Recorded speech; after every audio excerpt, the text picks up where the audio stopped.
अस्सलाम वालेकुम दोस्तों, डॉक्टर साजिद आपकी खिदमत में हाज़िर हूँ। आज का मेरा टॉपिक है राइज़ेक इंस्टा साशे। तमाम दोस्त जो चैनल पे नए हैं उनसे गुजारिश है कि चैनल को सब्सक्राइब कर लें और बेल आइकॉन प्रेस कर लें। दोस्तों, राइज़ेक इंस्टा साशे ये 20 mg और 40 mg की स्ट्रेंथ में मार्केट में अवेलेबल है।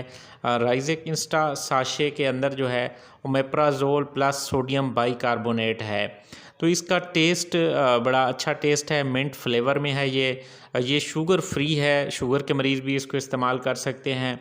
इसकी जो इंडिकेशंस हैं, जो यूजेस हैं, मैदे का मसला हो, गैस हो, तेज़ाबियत हो, जलन हो, खट्टे डकार वगैरह हों, तो उनमें ये बेहद मुफीद है। और इसकी जो ब्यूटी है, ये फ़ौरी आराम देता है, फ़ौरी आपको रिलीफ़ देता है।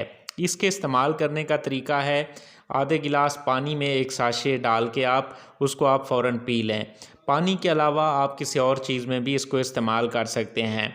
इसको आप रोज़ाना सुबह के टाइम एक टाइम भी इस्तेमाल कर सकते हैं और सुबह शाम 2 टाइम भी इस्तेमाल कर सकते हैं, नाश्ते और खाने से पहले। या अगर किसी भी वक्त आपके मैदे में जलन हो रही हो, तकलीफ़ हो रही हो, तो फ़ौरी आराम के लिए आप इसको इस्तेमाल कर सकते हैं किसी भी वक्त। दोस्तों, वीडियो अच्छी लगी हो तो लाइक, कमेंट और शेयर करना ना भूलिएगा। शुक्रिया।